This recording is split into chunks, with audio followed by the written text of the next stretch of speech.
Hi all, welcome to my channel, Educate Yourself. This is the final video of the meaning of supply under GST. So in the first three videos we have seen section 7, subsection 1 and subsection 1a. So I hope you have seen those videos. So if you have not seen those videos, check out the link in the description and see those videos first.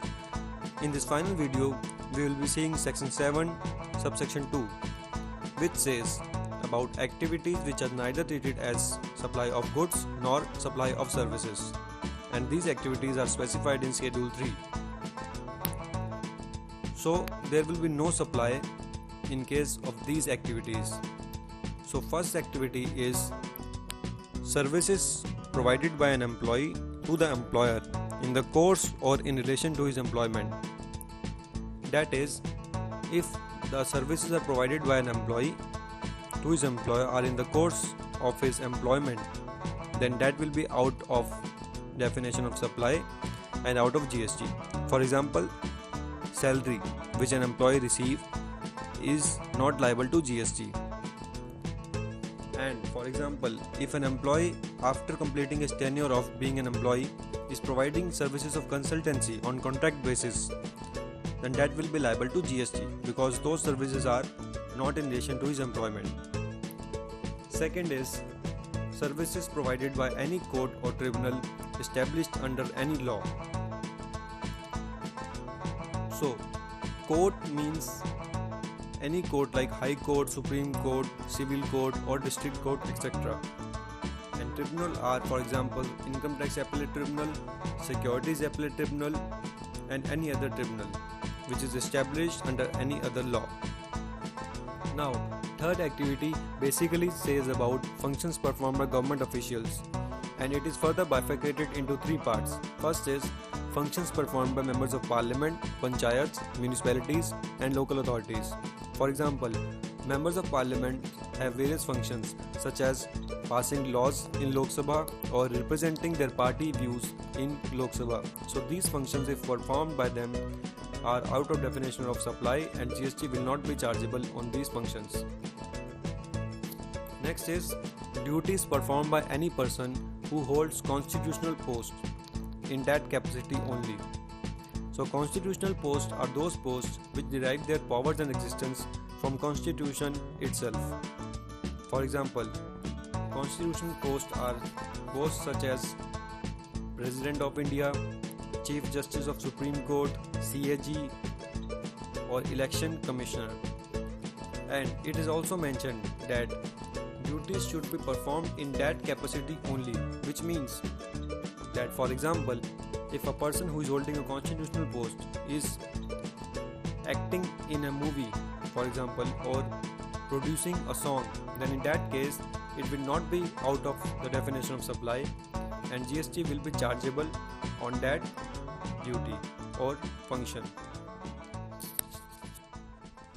Next is duties performed by any person acting as a chairperson or a member or director in a body which is established by the government, and the person is acting not as an employee or it is not deemed as an employee, which means that the person should be acting as a part-time director or a part-time employee or a part-time chairperson, and there should be a statutory body. For example, SEBI. SEBI is a statutory body which is established by the government.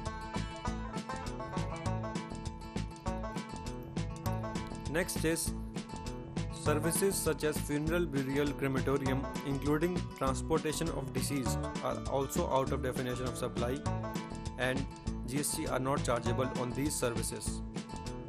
Fifth is sale of land and building is also out of definition of supply, but as specified in schedule 2, where sale of building is done and part consideration is received before the completion of the building and completion certificate is given or occupation is done, whichever is earlier, then in that case also it will be treated as a supply of service and not a sale. Whereas in case of sale transaction, then that will be out of definition of supply. Sixth point is actionable claims, which means any kind of claim or a beneficial interest in a movable property which can be enforced through court, and it does not include betting, gambling and lottery. Now, point number 7 says about supply of goods by a person who is located in India from a place which is outside India to a place outside India without such goods entering into India. So, for example, there is a person who is located in India, he is purchasing goods from China and supplying such goods to United States of America, and such goods are directly shipped from China to USA. Then in that case, the transaction of sale of goods from India to USA will not be treated as supply, and GST will not be charged on such transaction. So 8th point is, it says, it has 2 points. First is supply of warehouse goods to any person before clearance for home consumption. So for example, Mr. X imports some goods from a country outside India, and after the import he has not cleared such goods for home consumption. Instead, he has transferred such goods to a custom bonded warehouse by filing a bill of entry for warehousing, and from there he sold such goods to Mr. Y. So the goods are sold before clearance for home consumption. So in that case, such sale is not to be treated as supply. Second is where a person has imported goods from a country outside India, and after the origin of the goods and before entering such goods for home consumption in India, he has transferred the title of the goods to Mr. Y or some other person, then that transaction will also not be treated as supply of goods. So that sums up section 7 subsection 2.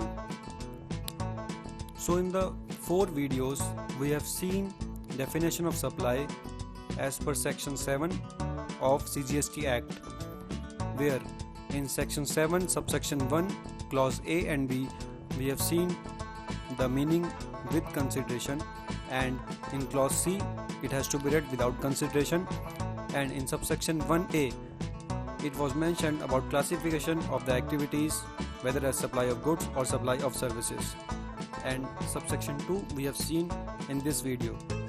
So I hope you have seen all the 4 videos and you have liked the content. So please like and share the videos, and if you have any suggestions or questions, do write down those in your comments.